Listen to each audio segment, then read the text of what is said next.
Merasa kurang diperhatikan dan dibina dengan baik, Timnas Malaysia berencana untuk memisahkan diri dari FAM. Ini satu perkara yang telah lama diperkatakan ketika saya bersama pasukan Bawah 23 terutamanya.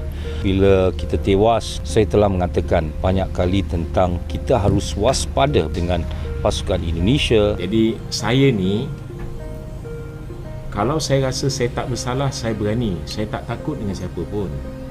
Saya takut dengan Tuhan saya satu je. Jadi saya rasa tak ada apa dia. Walaupun mereka menghina saya ataupun dalam pengkritik dan semua, saya anggap tu satu cabaran untuk saya. Betul, satu cabaran okey untuk saya dan FM untuk lebih boleh kerja kuat lagi dengan semua.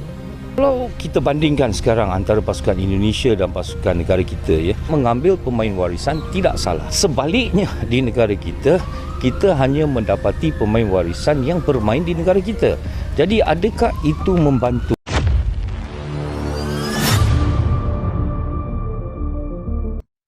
Dikutip dari superbowl.id, belakangan ini muncul gagasan untuk membuat Timnas Malaysia bergerak secara terpisah dari Asosiasi Sepak Bola Malaysia, FAM. Rencana besar tersebut disampaikan oleh Tunku Ismail Sultan Ibrahim. Tunku Ismail membagikan bagan organisasi baru Timnas Malaysia yang tidak lagi dikelola FAM seperti saat ini.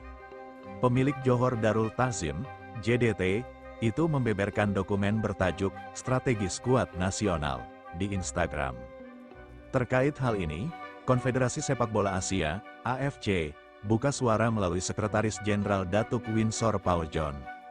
Winsor mengatakan bahwa proyek semacam itu bukanlah hal baru karena pernah dilakukan oleh tim nasional di masa lalu. Pendekatan serupa juga pernah dilakukan oleh Asosiasi Sepak Bola Thailand, FAT, sebelumnya.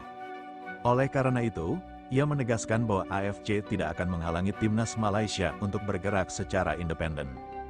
Kita lihat hal ini sudah dilakukan di Thailand hingga turnamen Piala AFF terakhir di mana tim nasional dikelola oleh perusahaan lain. Bukan pemangku kepentingan dan bukan perwakilan asosiasi ketika diambil alih oleh seorang pengusaha perempuan. Hal ini tidak salah karena di FAT ada kesepakatan antar pihak.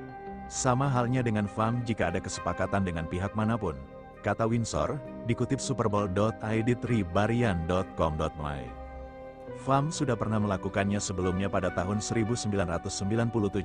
Saat itu kepengurusan skuad U20 dikelola oleh badan lain. Saat itu pelatih dipilih oleh badan tersebut, bukan badan besar FAM, ucap Winsor menambahkan. Akan tetapi, Winsor menyebut hal itu bukan berarti manajemen tim nasional harus berpisah dengan FAM. Winsor menjelaskan bahwa struktur baru untuk memisahkan kepengurusan tim nasional harus tetap berada di bawah yurisdiksi dan tanggung jawab FAM. Dengan kata lain, Timnas Malaysia tidak sepenuhnya terpisah dari FAM meski sudah lepas dalam hal kepengurusan. Ia juga menegaskan proyek tersebut perlu diteliti terlebih dahulu karena konsepnya belum dijelaskan dan hanya disajikan secara umum. Hanya saja istilah privatisasi kurang tepat karena jika diprivatisasi berarti kita memisahkannya dari asosiasi. Semua proyek yang akan dijalankan harus berada di bawah kendali dan tanggung jawab FAM. Sebab AFC dan Federasi Sepak Bola Internasional, FIFA, hanya mengakui FAM sebagai badan induknya. Makanya kami melihat ini sebagai proyek tapi perlu melihat informasinya lebih detail. Datuk Winsor John Paul, Sekretaris Jenderal AFC dari Malaysia, theafc.com. Hanya saja istilah privatisasi kurang tepat karena jika diprivatisasi berarti kita memisahkannya dari asosiasi. Semua proyek yang akan dijalankan harus berada di bawah kendali dan tanggung jawab FAM. Sebab AFC dan Federasi Sepak Bola Internasional, FIFA, hanya mengakui FAM sebagai badan induknya.